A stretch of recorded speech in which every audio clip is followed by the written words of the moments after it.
اسی طرح ایمان بالکتب کے بارے میں اجمالی طور پر یہ ایمان رکھنا ضروری ہے کہ حق کی تعلیم دینے اور اس کی دعوت و تبلیغ کے لیے اللہ تعالیٰ نے اپنے انبیاء و رسل پر کتابیں نازل کی، جیسے کہ اس کا ارشاد ہے لَقَدْ أَرْسَلْنَا رُسُلَنَا بِالْبَيِّنَاتِ وَأَنزَلْنَا مَعَهُمُ الْكِتَابَ وَالْمِيزَانَ لِيَقُومَ النَّاسُ بِالْقِسْطِ کہ ہم نے اپنے رسولوں کو صاف صاف نشانی اور ہدایت کے ساتھ بھیجا اور ان کے ساتھ کتاب اور میزان طاری تاکہ لوگ انصاف پر قائم ہوں۔ اور اللہ تعالیٰ نے مزید فرمایا کان الناس امۃ واحدہ وبعث اللہ النبیین مبشرین منذرین وانزل معهم الکتاب بالحق لیحکموا بین الناس فیما اختلفوا فیہ کہ ابتدا میں سب لوگ ایک ہی طریقے پر تھے، پھر یہ حالت باقی نہ رہی اور اختلاف رونما ہوئے، تب اللہ تعالیٰ نے نبی بھیجے جو راست روی پر بشارت دینے والے اور نتائج سے ڈرانے والے تھے، اور ان کے ساتھ کتاب اور حق نازل کی تاکہ حق کے بارے میں لوگوں کے درمیان جو اختلافات رونما ہو گئے ان کا فیصلہ کر لے۔ اور ان کتابوں پر ہم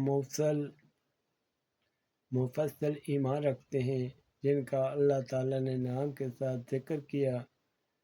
مثلا توریت، انجیل، زبور اور قرآن مجید۔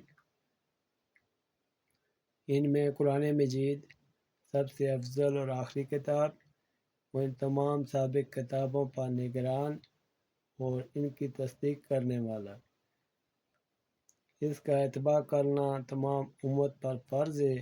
قرآن پاک اور اس کے ساتھ ساتھ رسول اللہ صلی اللہ علیہ وسلم سے ثابت شدہ احادیث صحیح کے مطابق فیصلہ کرنا واجب ہے، اس لیے کہ اللہ تعالیٰ نے حضرت محمد صلی اللہ علیہ وسلم کو تمام جن اور انسانوں کی طرف اپنا رسول بنا کر بھیجا ہے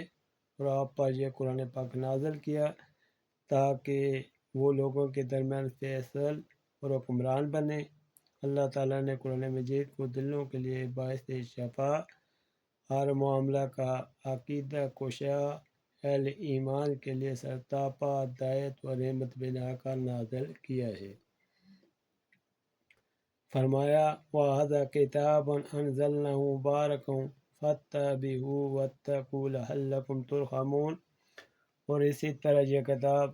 ہم نے نازل کی ہے برکت والی کتاب، بس تم اس کی پیروی کرو، تقوی کی روش اختیار کرو، بعید نہیں کہ تم پر رحم کیا جائے۔ اور فرمایا وَنَزَّلْنَا عَلَيْكَ الْكِتَابَ تِبْيَانًا لِكُلِّ شَيْءٍ وَهُدًى وَرَحْمَةً وَبُشْرًا لِلْمُسْلِمِينَ کہ ہم نے یہ کتاب تم پر نازل کی جو ہر چیز کو صاف صاف وضاحت کرنے والی اور ہدایت، رحمت اور بشارت ہے ان لوگوں کے لیے جنہوں نے سر تسلیم خم کر دیا۔ اور فرمایا قُلْ يَا أَيُّهَا النَّاسُ إِنِّي رَسُولُ اللَّهِ عَلَيْكُمْ جَمِيعًا الَّذِي لَهُ مُلْكُ السَّمَاوَاتِ وَالْأَرْضِ لَا إِلَٰهَ إِلَّا هُوَ يُحْيِي وَيُمِيتُ فَآمِنُوا بِاللَّهِ وَرَسُولِهِ النَّبِيِّ الْأُمِّيِّ الَّذِي يُؤْمِنُ بِاللَّهِ وَكَلِمَاتِهِ وَاتَّبِعُوهُ لَعَلَّكُمْ تَهْتَدُونَ کہ اے محمد کہو اے انسانوں میں تم سب کی طرف اس خدا کا پیغمبر ہوں جو زمین و آسمان کی بادشاہی کا مالک ہے، اس کے سوا کوئی خدا نہیں، وہی زندگی دیتا ہے، وہی موت دیتا ہے، پس ایمان لاؤ اللہ پر، اس کے بھیجے ہوئے نبی امی پر جو اللہ اور اس کے ارشادات کو مانتا ہے، پھر بھی اختیار کرو، اس کی امید ہے کہ تم راہ راست پالو گے۔ مزید فرمایا وَلَقَدْ بَعَثْنَا فِي كُلِّ أُمَّةٍ رَسُولًا أَنِ اعْبُدُوا اللَّهَ وَاجْتَنِبُوا الطَّاغُوتَ کہ ہم نے ہر امت میں ایک رسول بھیج دیا اور اس کے ذریعے سے سب کو خبردار کر دیا کہ اللہ کی بندگی کرو اور طاغوت کی بندگی سے بچو۔ مزید فرمایا رسول مبشرین منذرین لئلا یکون للناس علی اللہ حجۃ بعد الرسول، کہ یہ سارے رسول خوشخبری دینے والے اور ڈرانے والے بنا کر بھیجے گئے تاکہ ان کو مبعوث کر دینے کے بعد لوگوں کے پاس اللہ کے مقابلے میں کوئی حجت باقی نہ رہے۔ مزید فرمایا ما کان محمد ابا احد من رجالکم ولکن رسول اللہ وخاتم النبیین، جس کا ترجمہ ہے کہ ہے محمد تمہارے مردوں میں سے کسی کے باپ نہیں ہے مگر وہ اللہ کے رسول اور خاتم النبیین ہے۔ اسلام صرف اخلاق سے پھیلا ہے، تلوار سے نہیں۔ حضور علیہ السلام نے عین قتال کے موقع پر فرمایا ان اللہ لحیدیین برجال الفاجر، بخاری شریف کی حدیث ہے کہ بے شک اللہ اس دین کو کسی فاسق فاجر آدمی کے ذریعے سے ضرور قوت دے دیتا ہے۔ اگر وہ دینی رشتے کا واسطہ دے کر مدد مانگیں تو مسلمانوں پر فرض ہے ان کی مدد کو پہنچیں۔ اللہ تعالیٰ کا حکم وَإِنِ اسْتَنْصَرُوكُمْ فِي الدِّينِ فَعَلَيْكُمُ النَّصْرُ، انفال کی آیت نمبر 72 کا ترجمہ ہے کہ کسی بہانے سے ان مظلوموں کی مدد نہ کرنا اللہ کے حکم کی خلاف ورزی ہے۔ ہندوؤں کے سازش پنڈر جو ہے سردار پیٹل اور ماؤنٹ بیٹن کی مشترکہ سازش کے تحت بدیان یہودی ریڈ کلف نے تقسیم ہند کے